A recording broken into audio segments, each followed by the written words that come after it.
හිත සංවර කරගෙන බාන සිත නැති අය උස්සන්න පුළුවන් නම්. මෙතන ස්වාමීන් වහන්සේ මට සිත නැහැ කියලා කියන්න බාන්න.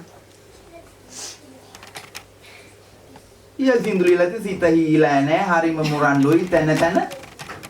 හිතන දේ කරන්න පටන් ගන්න මොකද? හිතන දේ කරලා තමයි යන්න ගිහිල්ලා ඉරේ.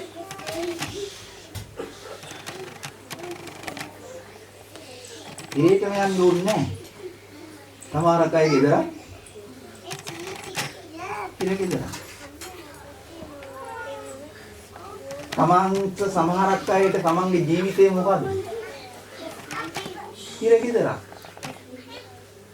සමහරක් අය කියනවා නේ මං කවද්ද මේකෙන් ඉවර වෙන්නේ ගොඩ එන්නේ.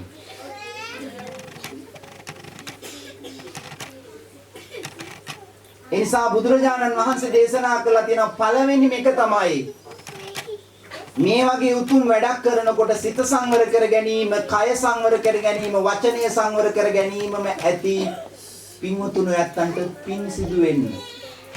මේ පැයක් වගේ කාලයක් මේක සංවර කරගෙන ඊට පස්සේ මම දන්නවා මේක ඉවරෙච්ච ගමන්. ඊට ගැඹුරු බණ කියන්නෙත් නැහැ. කියන්න බෑනේ. තුෂාර මහත්මයා කියලා කියන්නේ ආදර්ශමත් ජීවිතයක් ගත කරපු සුපින්වතෙක්. අපිට චරිත සහතික දෙන්න බෑ ලේසියකට.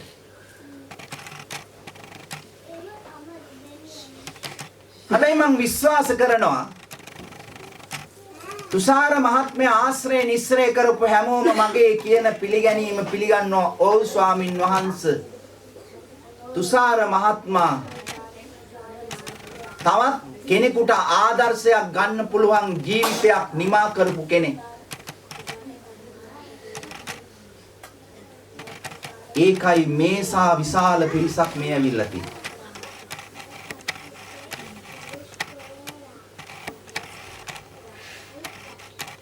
අපි ආශ්‍රය කළේ ටික කාලයක් වුණාට ඒ ආශ්‍රය කරපු කාලය තුලදී තුෂාර මහත්මයාගේ ඇහෙන් මං දැක්කේ නෑ අසංවරකම. තුෂාර මහත්මයා කතා කරනකොට මං දැක්කේ නෑ තුෂාර මහත්මයා කපටියෙක්. තුෂාර මහත්මයා දකින්නකොට මං දැක්කේ නෑ තුෂාර මහත්මයා ඒ මනුෂ්‍යත්වයේ පිරිහෝගත්තු කෙනෙක් කියලා මං දැක්කේ නෑ. මම බණ කියන හාමුදුරු කෙනෙක් මං නිර්ලෝභීව කියන්නේ මේ හැබැයි මගේ චරිත සාහිත්‍ය මට සමහරක් අය මිය පරලෝ ගියා කියලා අහනකොට අනේ මෙයා මිය පරලෝ ගියා නේද කියලා කියනකොට මට ඒ අයත් කිව්වේ ස්වාමීන් වහන්සේ මේ මොකද්ද? ඥාට මේ මොකද උනේ? සමහරක් අය යා කල් ඉඳලා උදව් කරපු අය කිව්වා උදව් කරපු හැටි පවා මට කිව්වා ස්වාමීන් වහන්සේ අපිට මෙහෙම උදව් කරලා තියෙනවා මෙහෙම උදව් කරලා තියෙනවා මෙහෙම උදව් කරලා තියෙනවා.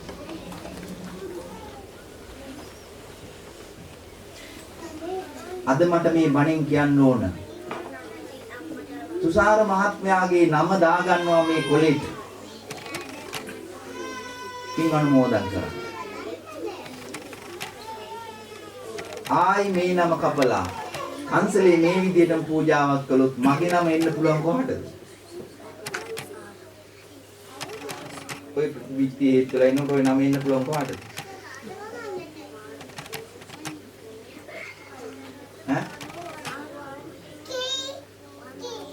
අපි හැමෝගෙම නම් එනවා මේ කොලේ. තුෂාර මහත්තයාට විතරක් නෙමෙයි තුෂාර මහත්මයාට පින් අනුමෝදන් වේවා කියලා කොලේ ලියන්නේ. එහෙම ඇති හිත සංවර කරගන්න. හත සංවර කරගන්න. සිරුර සංවර කරගන්න. පපුණිය අංගොක් ගාලා ගියා. අනේ මගේ නමත් කවදාද එන්නේ? මේකේ සිද්ධිය තුෂාර මහත්මයා හිතුවේ නෑ මේ මං අදූදී ගණන් අදලා බැලුවා මේ 40ක්වත් 40යි නේ.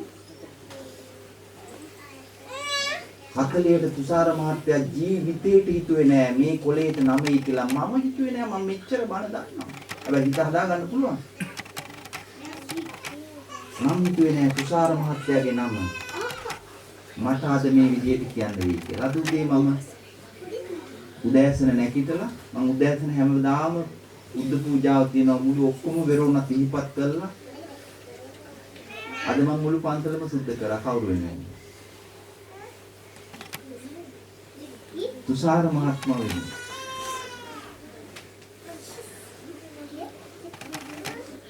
අහු මුළු අත දාලා මේ මුළු ඔක්කොම මම අද මේ සැම්පු දාලා හේතුවයි මිදුලපුවා. කවුරු සිහි කරගන්නද?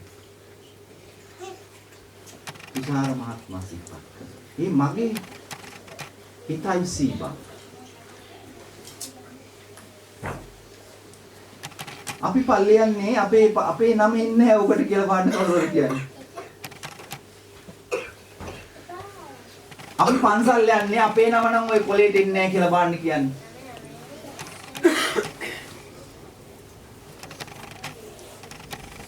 මරණං නියතං මරණ පරියෝසානම් මේ ජීවිතං ජීවිත මේව අනියතං මරණං නියතං මරණ පරියෝසානම් මේ ජීවිතං. නියතම දේ මොකද්ද?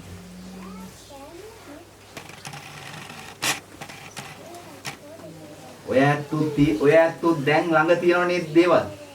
කොච්චර දේවල් තියෙනවද? කියන්නේ නැහනේ හාමුදුරනේ මට මේවා තියෙනවා කිය. නේද? යූරෝ වලින් ගත්තොත් පොත්වල සමහරක් අය කොච්චර ඇද්ද? යාන වාහන වලින් ගත්තොත් මට මූණවල දැක්කම කියන්න පුළුවන්. ගෙවල් දරුවෝ තුෂාර මහත්මයාට අම්මේ මොනවද නොතිබුණේ? කොහොමද තිබ්බනේ?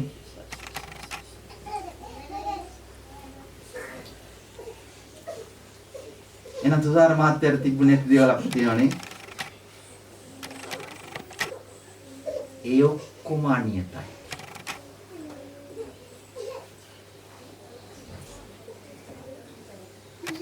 ස්ථිරම දේ, නියතම දේ මොකද්ද? සිකුරටම කියන්න පුළුවන්. ඒ ඔක්කොම දාලා යන්න.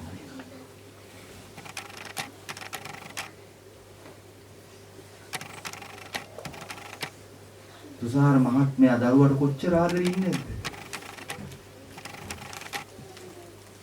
අනිත් ඔක්කොම අයින් කරන්නකො.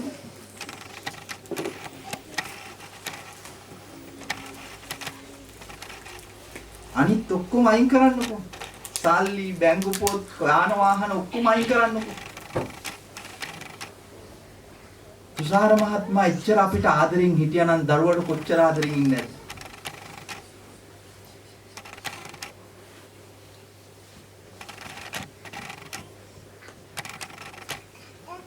මොකද උනේ?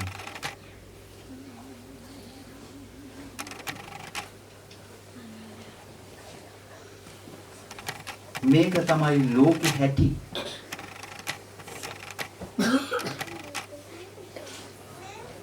මං අද බණෙන් කියන්නේ ඒක වෙනස් කරන්න බෑ.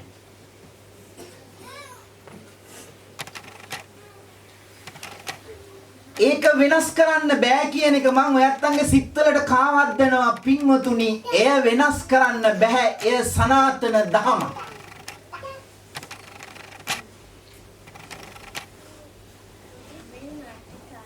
ඒ සනාතන දහම ඉගෙනගෙන මම ඒ ඉගෙන ගත්තා කියලා සාදුකාරයක් දෙන්න තියෙන ඔයත්තන්ට මම ඒ සනාතන දහම ඉගෙන ගත්තා කියලා වැටුණා මට කියලා.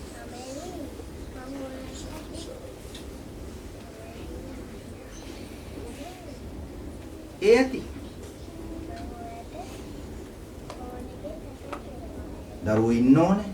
දරුවෝ හදන්න ඕනේ. සල්ලි තියෙන්න ඕනේ. සල්ලි හොයන්න ඕනේ. ගෙවල් හදා ගන්න ඕනේ. ගෙවල් තියෙන්න ඕනේ. යාන වාහන ගන්න ඕනේ. ලස්සනට ජීවත් වෙන්න ඕනේ. ඇඳුම් අඳින්න ඕනේ. හැබැයි මොන පාටේද තියාගන්න ඕනේ? සනාතන දහම, ස්ථිර දහම. මේ සියල්ලම තියලා මට යන්න ලෑස්ති වෙන්න. අපි ගමන් යන්න ලෑස්ති වෙනවා. බඩු පැක් කරගෙන නේද? අපි ලස්සන ගමන් යන්න මෙහෙන් ලිවිං යන්න ලෑස්ති වෙනවා ප්ලෑන් කරගෙන නේද? හරිම ගමන මොකද්ද? හැම වෙලාවෙම ලෑස්ති වෙන්න ඕන කොයි ගමන යන්න. මරණං නියතං මරණ පරිෝසානම් මේ ජීවිතං ජීවිත මේවා නියතං මරණං නියතං මරණ. මාන්න මේක ආගමකින් තොරව ඉගෙන ගන්න.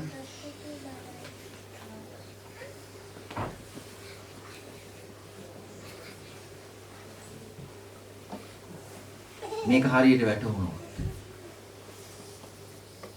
ඔයත්න්ගේ ජීවිතේ සාර්ථකත්වය කොච්චරද කියලා කියන්න බෑ.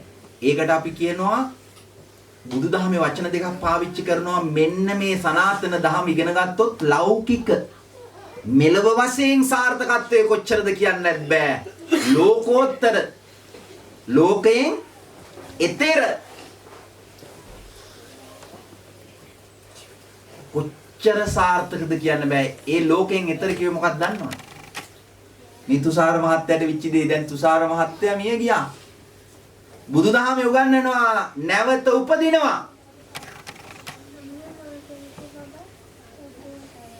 එහෙනම් මේ ඉන්න ලෝකෙන් මොකද වුනේ? තවත් ලෝකයකට ගියා. ඒ ගියාය තමයි තිරිසන් සත්තු එහෙම අපි ඔය ඉන්නේ කවුද? ඒ ගියාය. මිනිස්සු දෙවිවරු කියලා කියන්නේ ගියාය. බුදුදහමේ පැහැදිලි කරනවා අපිට.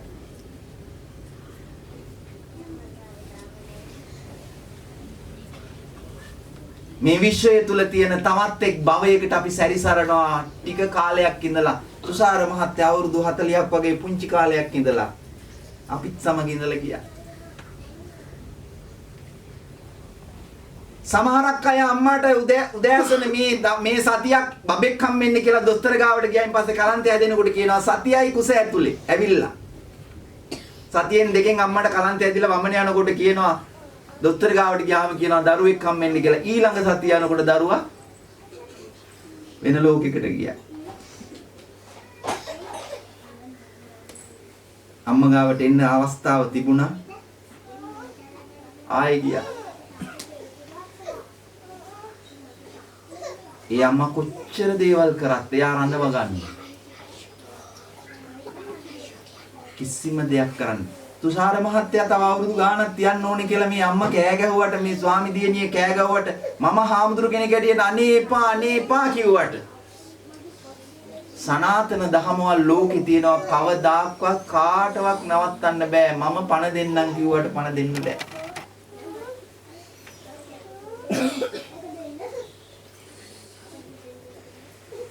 සනාතන දහම ඉගෙන ගන්න.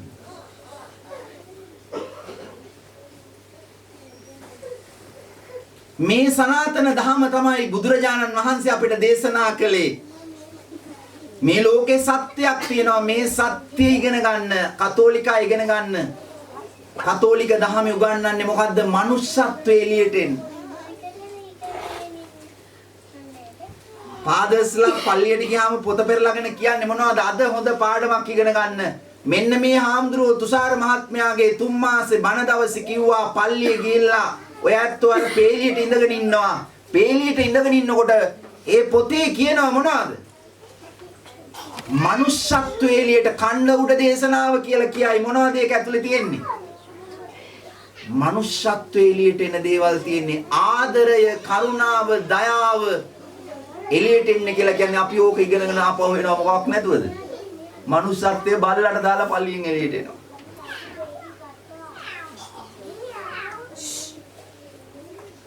බුදුහාමුදුරුවෝ මේ ත්‍රිපිටකයේ තියෙන්නේ මොනවද? මම මේ කියපු බණවල තියෙන්නේ මොනවද? මනුෂ්‍යත්වයේ එළියට ගන්න, මනුෂ්‍යත්වය ඉගෙන ගන්න, මනුෂ්‍යත්වය දියුණු කරන්න, සැබෑ මනුෂ්‍යත්වය ලෝකයට ප්‍රකට කරන්න, මෛත්‍රිය, කරුණාව ගන්න කියලා මේ බණ ඇහුවා. දොරෙන් එළියට ගියා ආයෙ පටන් ගත්තා වෙන එකක්.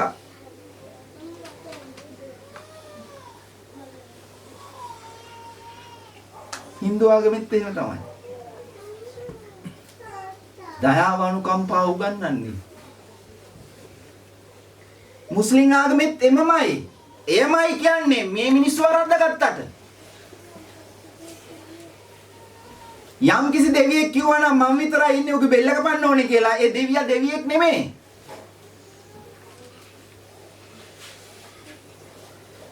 මිනිස්සු වරද්දාගත්තා.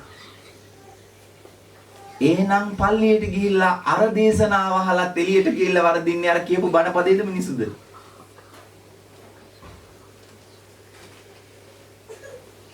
ඒ දේශනාවටත් මේ බණට වගේම ආයුෂක් තියෙනවා. ඒ බණ පොත වෙනස් වෙන්නේ නැහැ. පල්ලියේ දේශනා කරන්නේ පොත වෙනස් වෙන්නේ නැහැ. පිටු බලන්න ඔක්කොගෙම තියෙන දල් හැමදාම මේ ඉපදිලා අහන්නෙත් ඒකමයි. ආය අවුරුදු 50කින් 100කින් මැරිලා ගිහිල්ලා ඉපදිලා ආය ඇවිල්ලා අහන්නෙත් ඕකම තමයි කියන්නේ.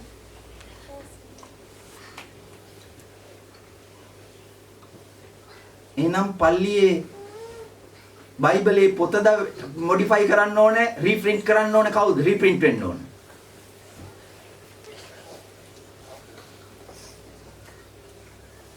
පල්ලියේ පිටු එහෙමමයි. දැන් ආයෙ මැරිලා ගිහිල්ලා දැන් තුෂාර මහත්තයා මැරිලා අවුරුදු 40. දැන් තුෂාර මහත්තයාගේ වයස කී 3 මාසයක් යනකොට දැන් එයාට හරියට මාස 3යි වයස.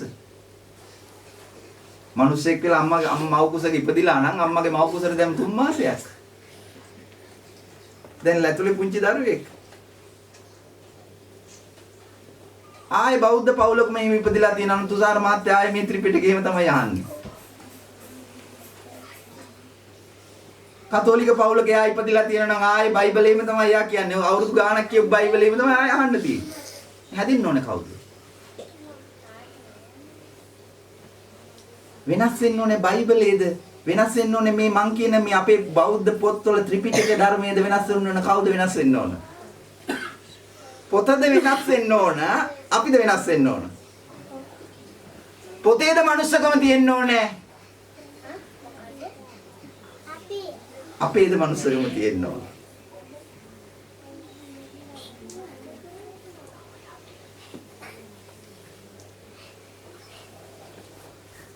මනුස්සකම කියන එක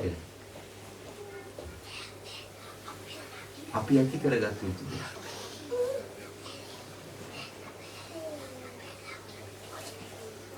ඇයි ඇත්තටම මනුස්සකම ඇති කරගන්න ඕන?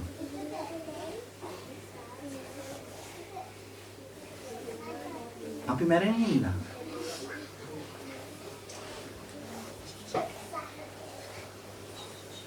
අපි සදාතනිකව ඉන්නෝ නම් අපිට ඉන්න පුළුවන් හැමදාම එකම විදියට.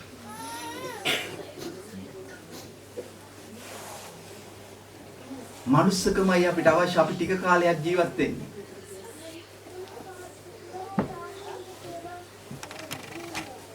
අපි ටික කාලයක් ජීවත් වෙනකොට රූපං ජීරති මච්ඡානං ටික කාලයක් ජීවත් වෙනවා කියලා කියන්නේ මේ ලස්සනට තියාගෙන ඉන්න ඇඟ මොකද වෙන්නේ? රූපං ජීරති. දැන් අවුරුදු 20 25 ඉන්නේ නැති දැන් ඔය වයස වෙනකොට මොකද වෙලා තියෙන්නේ දැන්? ජීරති. විරලා. රූපං ජීරති නාම ගොත්තං න ජීරති. රූපය මොකද වෙන්නේ? දිරනවා. කේක් ගෙඩිය ගාවට ඇවිල්ලා ඉටිපන්දම් ගන්නවා උපන්දින ගානට. උපන්දින ගාවට මොකද වෙලා තියෙන්නේ? දිරලා. රූපං ජීරති. රූපේ දිරලා.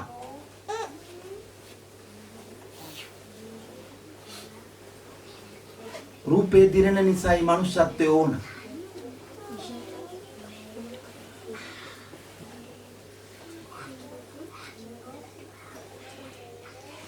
අපි හැමෝම දිරනවා.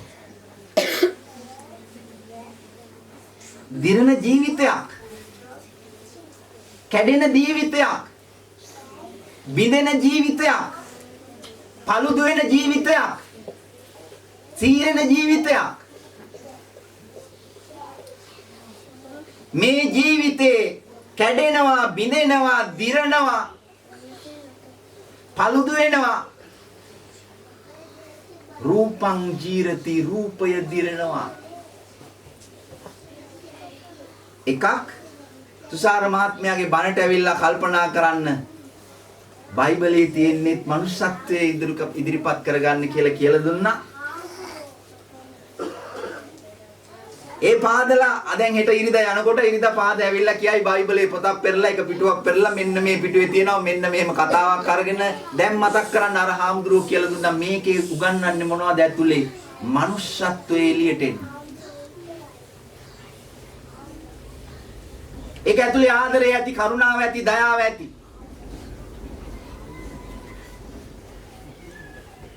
ඒක ඇතුලට ගන්න.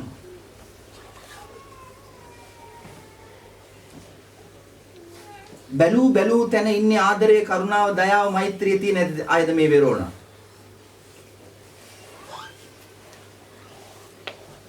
ඒ පල්ලියේ පොත්වල කියන තියෙන විදියට ඉන්න අයද ඉන්නේ ආශ්‍රය කරන අය එහෙම දැන් ටෙලිෆෝන් එකේ නම්බර් ගොඩාක් එහෙම ඇති ඔය ඔක්කොම.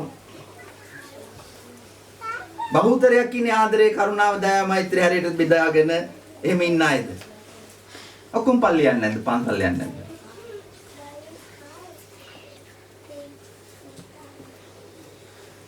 මේ වෙරෝනා වැඩියෙන් ජීවත් වෙන දැන් මෙතන ගොඩක් ඉන්නවා. වැඩියෙන් තියෙන මේවා ඇත්තටම හොඳ පැත්තට තියන අයද නැති අයද?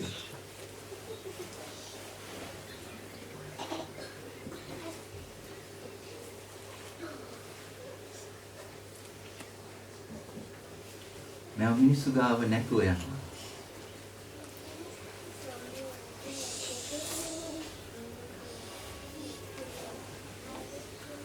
එනිසා හොඳ නාමය රැක ගන්න නම් ඒ කියන උතුම් ධර්මය අපි දෙගොල්ලම අපි හැම කෙනෙක්ම අවබෝධ කරගන්න ඕනේ. දැන් මම ඔබට කිව්වා මරණං නියතං කියලා.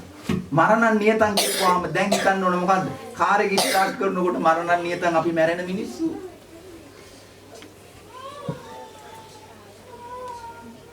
උදේ රස්සාවට යනකොට මොකද්ද කරන්න ඕනේ? අපි මැරෙන මිනිස්සු.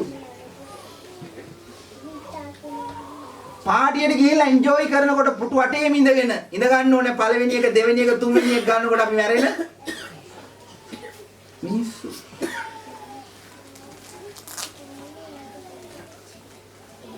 මිනිස්සුත් එක්ක කතා කරනකොට ටෙලිෆෝන් එකෙන් දුරකථන එහා මෙහා සංවාදේ එහා මෙහා යනකොට වැඩියෙන් යනවා නම් හිතන්න ඕන මොකද්ද? අපි මැරෙන මිනිස්සු. නිකන් ටෙලිෆෝන් එකෙන් කතා කරනවා ඒ ඔක්කොම එකතු කරලා බැලුවොත් මැරෙන අය කතා කරනවද තියෙන්නේ නොමැරෙන අය කතා කරනවද? වැඩි හරියක් වගේ නිකන් කත මෙච්චර කාලයක් කතා කරලා තියෙන නිකන් මැරෙන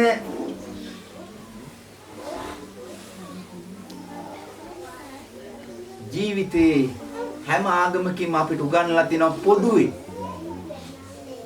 මනුෂ්‍යත්වයේ කියන එක එළියට අරගෙන ජීවත් වෙන්න කියලා.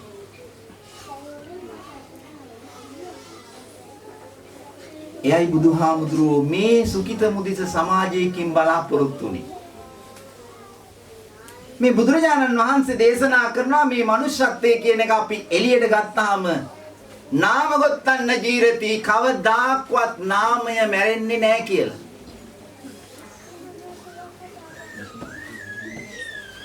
නාමය මැරෙන්නේ නැහැ කවදාක්වත්. මැරෙන්නේ මොකද්ද? දැන් තුෂාර මහත්තයාගේ මැරුණේ මොකද්ද? රූපය මැරුණා.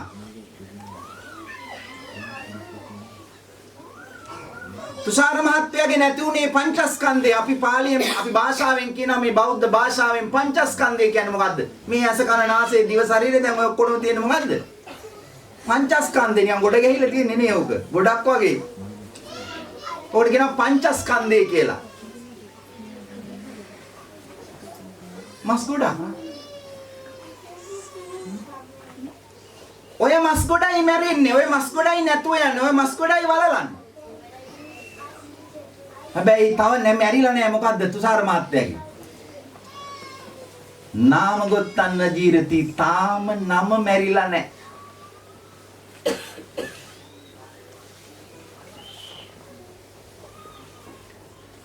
නම මැරිලා නෑ.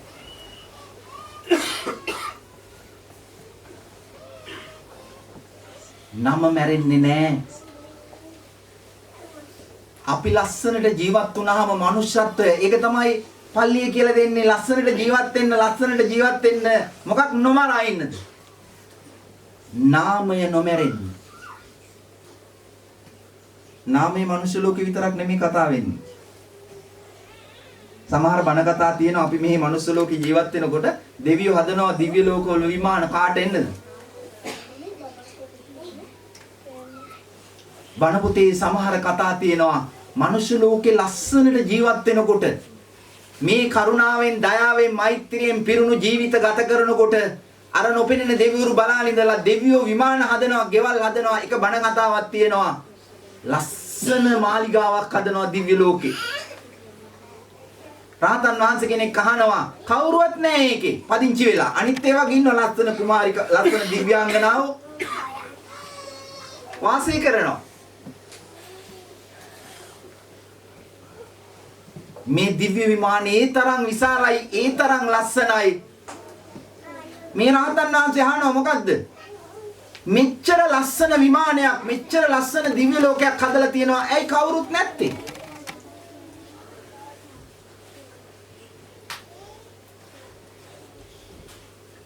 බණ පොතේ කියනවා මනුෂ්‍ය ලෝකයේ මෙච්චර කරුණාව, දයාව තියෙන මිනිස්සෙක් ඉන්නවා. එයා එනකන් තමයි මේ මාලිගාව හදලා තියෙන්නේ බලන්න.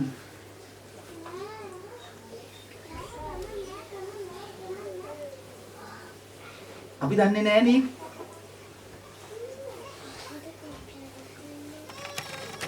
අපි නොදැනුවත් වෙන්නේ. දැන් අපි මේ භවයේ ඉපදිලා අපි මොකද කරන්නේ? ගල් වැඩි ගඩොල් එකතු කරනවා මොනව කරන්නද?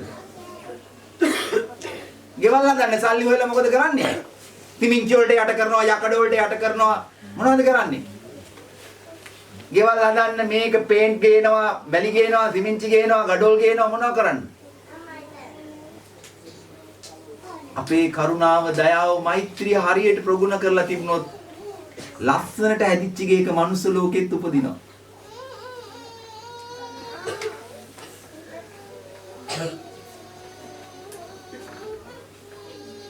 සමහරක් අයට දිව්‍ය ලෝකෙ විතරක් නෙමෙයි මනුෂ්‍ය ලෝකෙත් ඒ වගේම ලස්සන මාලිගා, ගෙවල්, යාන වාහන මේ ඔක්කොම හම්බ වෙනවා. හම්බිත්‍ය ඈත් ඇති මෙතන. ඒ උදාහරණේ ගත්තේ දිව්‍ය ලෝකවල ගියාම දිව්‍ය ලෝකෙක මැවිලා හැදෙනවා. හැබැයි මනුෂ්‍ය ලෝකෙත් ගන්න සමහරක් අයගේ ජීවිත ගත්තාම ඒ තරම් ලස්සන සුන්දර ජීවිත තියෙනවා. මොකද මේ ලස්සන සුන්දර ජීවිත තියෙන්නේ? ඊර්ෂ්‍යාවෙන් තොර, වෛරයෙන් තොර, ක්‍රෝධයෙන් තොර, පරිගැනීම් වලින් තොර ජීවිත ගත කරනකොට විමාන හැදෙනවා.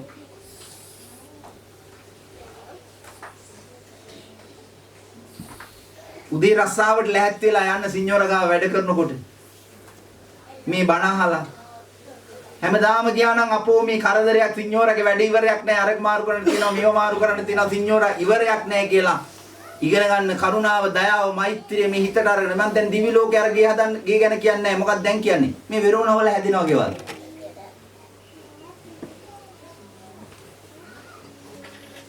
මේ බණ අහලා හදවතට කවුරු හරි අරගෙන මේ බණින් අර ස්වාමීන් වහන්සේ සඳහන් කරලා මෙන්න මෙහෙම අපේ සිත්වල ඊර්ෂ්‍යා, වෛරය, ක්‍රෝධය, මානය නැතුව, සිඤ්ඤෝරට බයින්නේ නැතුව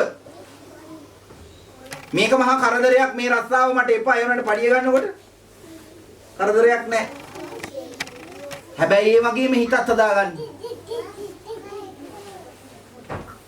හිතේ ඊර්ෂ්‍යාවක්, ක්‍රෝධයක්, වෛරයක් නැතුව සිඤ්ඤෝරගේ රස්සාව කරන්න. අවුරුදු ගාණක් යන්න ඕනේ නැහැ. ඔබට ඉතා ඉක්මනින් ප්‍රතිඵල ලැබෙනවා. ස්ථිරයි මේක මං කියන්නේ මරුණයින් පස්සේ වෙන දෙයක් කියලා. මේ සනාතන ධර්මයේ මරුණයින් පස්සේ වෙන දෙයක් නෙමෙයි. ඒ නිසා මනුෂ්‍යත්වයයි අපි මේ ඇතුළට ඇවිල්ලා දැන් මේ ගොඩක් අය අහනවා ඇති. මේ තුෂාර මහත්මයාගේ 3 මාසේ දානේ දවසේ අපිට බණපදයක් කියලා දුන්නා. අපි හැම වෙලාවෙම මනුෂ්‍යත්වයේ කියන එක ඔළුවේ තියාගෙන එය ඔප්පු වෙන තාලෙට තමන්ගේ පවුලේ ඉස්සරහා, දරුවෝ ඉස්සරහා, දෙමව්පියෝ ඉස්සරහා, ඥාති මිත්‍රාදීන් ඉස්සරහා විවිධ ප්‍රශ්න තියෙන්න පුළුවන්. හැබැයි වෛර කරන කෙනත් මැරෙනවා. දෙගොල්ලම මොකද වෙන්නේ? වෛරයට මූණ දෙන කෙනා මැරෙනවා.